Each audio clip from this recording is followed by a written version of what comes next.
Hello friends, welcome to crazy GK trick. दोस्तों, weekly current affair की हमारी series को आगे बढ़ाते हुए आज के इस वीडियो में हम डिस्कस करने वाले हैं 10 जून से लेकर 16 जून तक के सभी इंपॉर्टेंट करंट अफेयर को। वीडियो काफ़ी इंपॉर्टेंट होने वाला है, वीडियो को आप एंड तक जरूर देखिएगा। अगर आपको इस वीडियो की या फिर मंथली करंट अफेयर की पीडीएफ लेना है तो आप crazy GK trick application download कर लीजिए, वहाँ पर आपको ऑप्शन मिल जाएगा। तो चलिए बिना किसी देरी के हम लेक्चर को स्टार्ट करते हैं। इस वीक का पहला इंपॉर्टेंट करंट अफेयर आता है, कार्लोस अल्कराज ने फ्रेंच ओपन 2024 का खिताब जीता। कार्लोस अल्कराज किस देश के टेनिस खिलाड़ी हैं?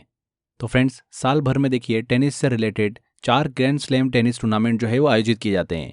साल की शुरुआत में ऑस्ट्रेलिया ओपन, जून के मंथ में हमको फ्रेंच ओपन देखने को मिलता है, जुलाई अगस्त में हमको विंबलडन देखने को मिलता है, एंड साल के एंड में यूएस ओपन जो है वो आयोजित होता है।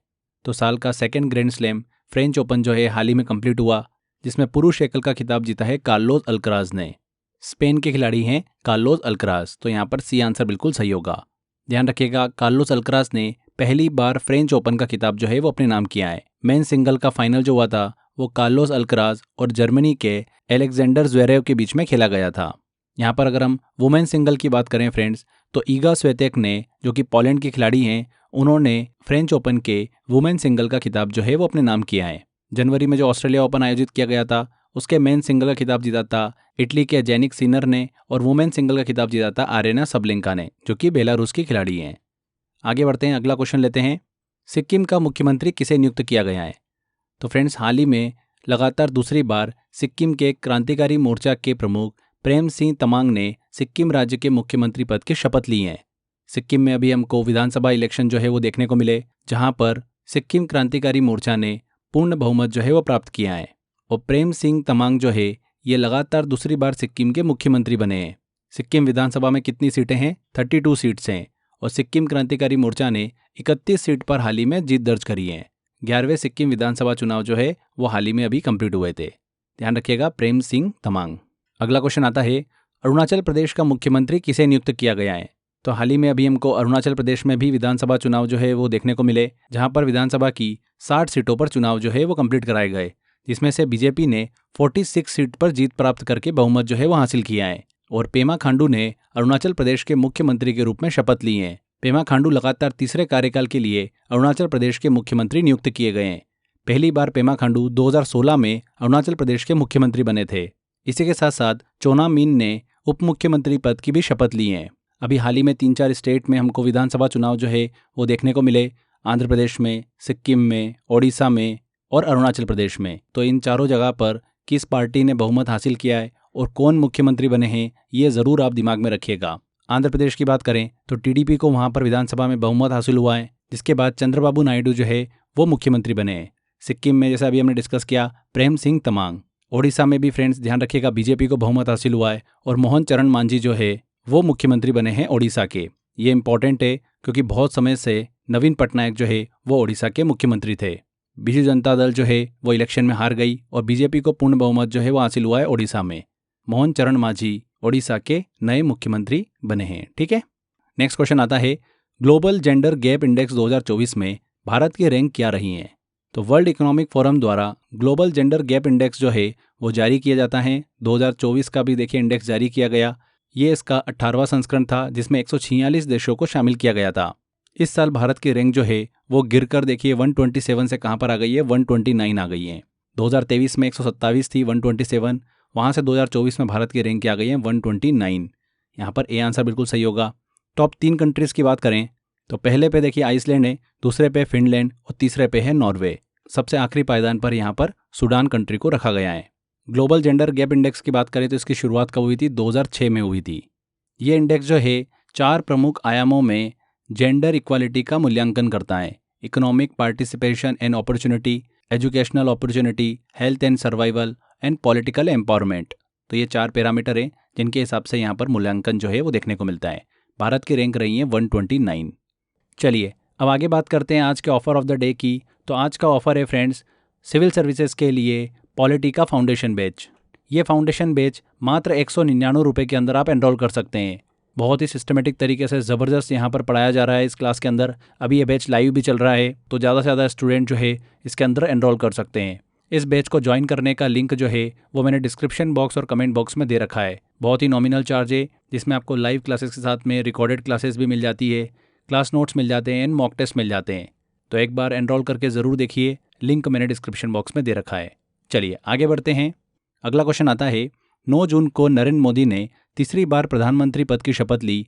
18वीं लोकसभा चुनाव में प्रधानमंत्री किस लोकसभा सीट से चुने गए हैं? तो हाल ही में अभी प्रधानमंत्री नरेंद्र मोदी ने लगातार तीसरी बार भारत के प्रधानमंत्री पद की शपथ ली है। देखिए फ्रेंड्स, 18वीं लोकसभा चुनाव पे मैंने एक डेडिकेटेड वीडियो बना रखा है जिसमें हमने अच्छे से डिटेल में उसको डिस्कस किया है। काफ़ी इंपॉर्टेंट वीडियो है वो, आप ज़रूर देखिएगा, चैनल में आपको मिल जाएगा। 18वीं लोकसभा चुनाव के रिजल्ट की बात करें तो एनडीए गठबंधन ने जो है सरकार बनाई है और एनडीए गठबंधन के प्रमुख नेता जो है वो कौन चुने गए हैं? प्रधानमंत्री नरेंद्र मोदी। जिसके बाद नरेंद्र मोदी जी ने 9 जून को तीसरी बार लगातार प्रधानमंत्री पद की शपथ ली है। 18वीं लोकसभा चुनाव के दौरान प्रधानमंत्री किस लोकसभा सीट से चुनाव लड़े थे? वाराणसी से। वहां से उन्होंने लगभग 1.5 लाख वोटों से जीत जो है वो प्राप्त करी है। डी आंसर यहाँ पर बिल्कुल सही होगा। अगला क्वेश्चन आता है, संयुक्त राष्ट्र सुरक्षा परिषद ने निम्न में से किस देश को अस्थायी सदस्य के रूप में चुना है? तो हाल ही में संयुक्त राष्ट्र सुरक्षा परिषद ने 5 देश पाकिस्तान, सोमालिया, पनामा, डेनमार्क और ग्रीस को अस्थायी सदस्य के रूप में चुना है। इन 5 देशों को सुरक्षा परिषद में 2 वर्षीय कार्यकाल के लिए चुना गया है।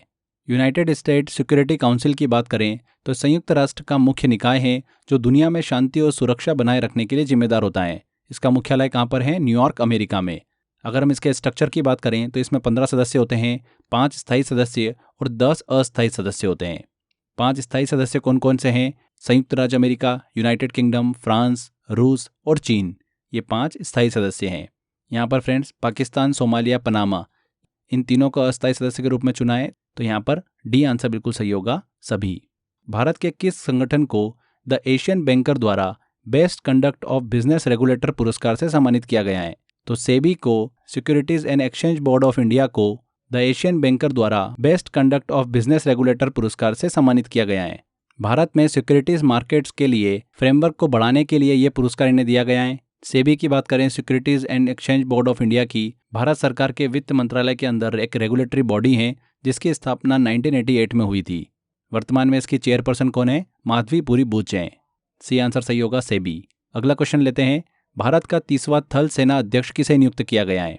तो केंद्र सरकार ने लेफ्टिनेंट जनरल उपेंद्र द्विवेदी को भारत का 30वां थल सेना अध्यक्ष नियुक्त किया है।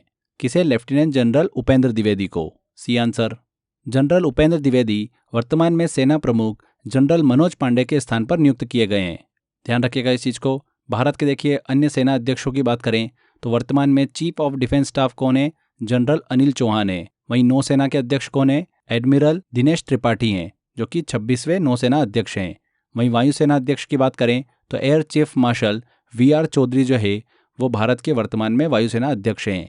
ये चीज़ भी आप दिमाग में रखिएगा।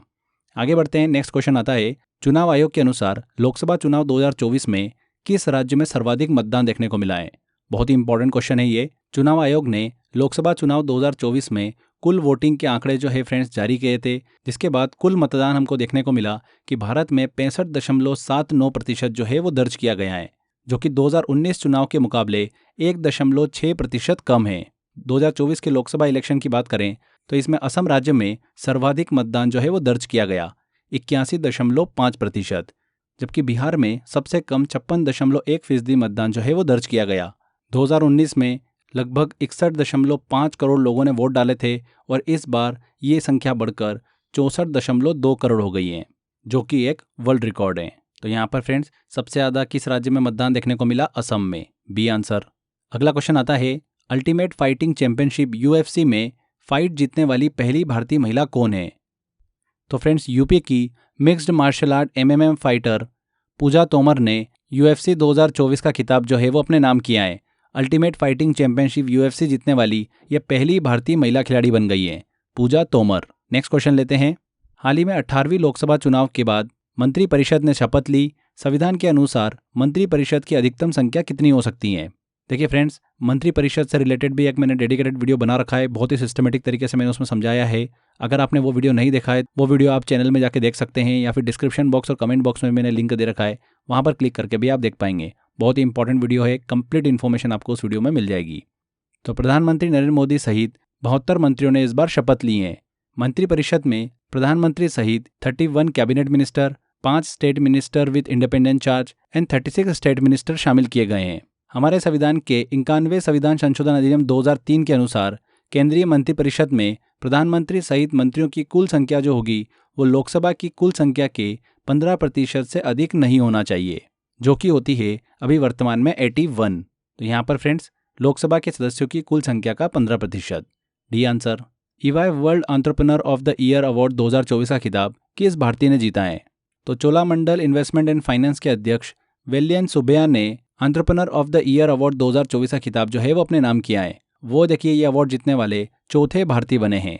इससे पहले इन्फोसिस के NR नारायण मूर्ति, कोटक फाइनेंस के उदय कोटक और बायोकॉन लिमिटेड की किरण मजूमदार शाह ने ये पुरस्कार जो है वो जीत रखा है। वेलियन सुब्बैया जो है ये चौथे व्यक्ति बने हैं अवार्ड जीतने वाले। सी आंसर यहाँ पर बिल्कुल सही होगा। विश्व बाल श्रम निषेध दिवस world day against child labour 2024 की थीम क्या है? तो फ्रेंड्स हर साल 12 जून को विश्व बाल श्रम निषेध दिवस जो है वो मनाया जाता है। 2024 में इस दिवस की थीम क्या थी? Let's act on our communities and child labour. B answer यहाँ पर सही होगा। अंतर्राष्ट्रीय श्रम संगठन द्वारा वर्ष 2002 में पहली बार विश्व बाल श्रम निषेध दिवस की स्थापना की गई थी। इसका उद्देश्य क्या है? बाल श्रम को रोकने के लिए जागरूक करना, बाल श्रम को रोकने के लिए सक्रियता बढ़ाना। नेक्स्ट क्वेश्चन आता है, भारतीय नौसेना की पहली महिला हेलीकॉप्टर पायलट कौन बनी है? तो सब लेफ्टिनेंट अनामिका राजीव जो है भारतीय नौसेना की पहली महिला हेलीकॉप्टर पायलट बन गई हैं।